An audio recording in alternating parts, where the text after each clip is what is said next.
안녕하십니까. 국제대학교 교수 권혜영입니다.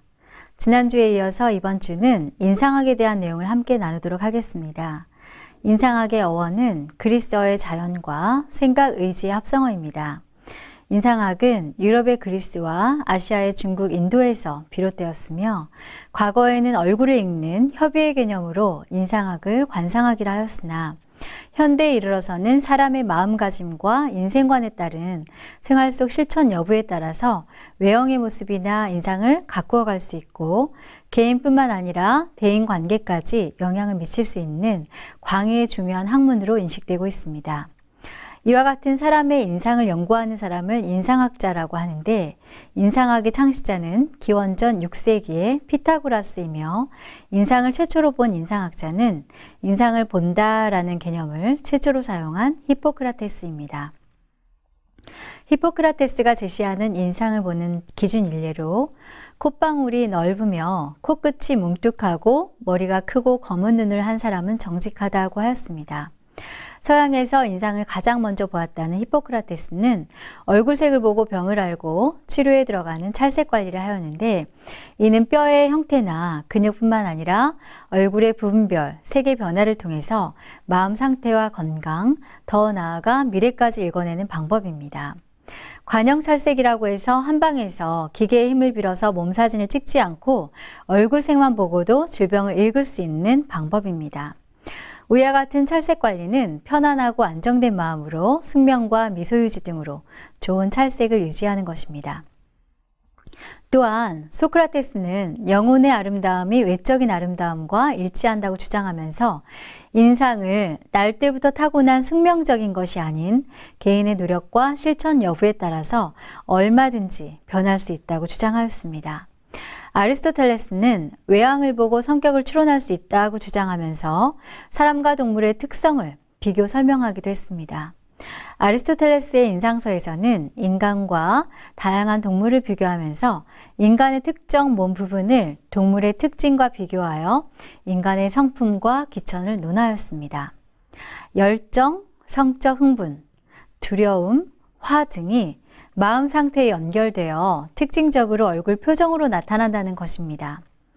아리스토텔레스는 인상학의 중요한 요인들로 피부의 색, 피부의 부드러움 정도, 성격으로 나타나는 얼굴 표정, 목소리의 특징, 머리카락의 길이, 피부 탄력, 몸 전체의 특징을 최상으로 들었습니다. 한국의 인상학이 전래된 것은 정확히 언제부터인지는 밝혀진 기록은 없으나 신라시대 선덕여왕 때 당나라로 유학 갔던 승려들이 달마대사의 상법을 배웠다는 기록들이 많은 것으로 보아 그 당시 인상학이 한국에 전파된 것으로 추정됩니다. 야사의 기록들을 보면 동국 야사에서는 당시 도학자들이나 승려들이 영걸들의 인상을 보고 미래를 추측하여 예언했다는 기록이 있습니다. 다음은 얼굴 근육의 이해와 좋은 인상 만들기에 대한 내용을 함께 나누도록 하겠습니다. 웃어야 더 행복하게 살 수 있습니다. 여러분들도 저와 같은 생각이신가요? 성형으로는 할 수 없는 것이 있죠. 바로 얼굴 표정입니다. 표정에는 마음의 울림이 있어야 하고 말보다 더 진한 감동과 여운이 있어야 합니다. 금방 보고도 또 보고 싶은 사람, 맑고 진정성 있는 표정으로 호감 가는 이미지와 자꾸 생각나는 사람이 되도록 노력해야 합니다. 한평생 살아가면서 우리는 얼마나 밝은 표정으로 행복한 순간을 즐기며 살아가게 될까요? 겉으로 보이는 이미지의 기본이 되는 따뜻한 마음과 긍정적이고 남을 배려하는 마음 준비가 되어 있어야 순수하고 맑은 눈빛에 진정성 있는 예쁜 이미지 메이킹이 가능하겠죠. 입은 웃고 있는데 눈빛은 웃지 못하는 사람.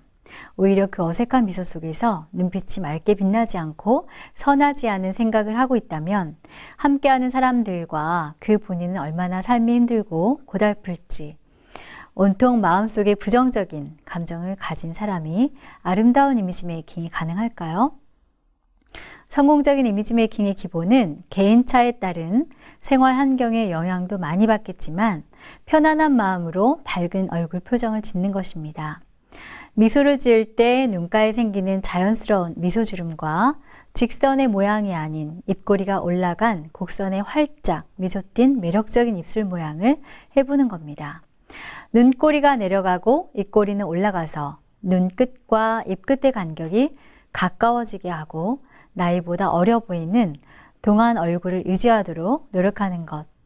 최소한 웃는 얼굴이 어색하고 많이 웃어야 하는 날, 단련되지 않은 입가에 근육이 떨리고 근육 경련이 일어나는 일은 없도록 평소에 많이 웃도록 노력하는 것입니다. 화가 나서 눈끝이 올라가고 입꼬리가 못난 인형처럼 아래로 내려간다면 얼굴 근육도 예쁘게 자리 잡지 못하며 눈끝과 입끝의 간격이 멀어지면서 미운 표정 주름이 자리 잡게 되겠죠. 꽃보다 예쁜 인상으로 늘 보고 싶은 매력적인 사람의 행복한 삶을 함께 나누는 우리가 되었으면 좋겠습니다. 함께 해주신 여러분 감사드리며 모두 건강하시고 늘 기쁨으로 충만하시길 기원드립니다. 안녕히 계십시오.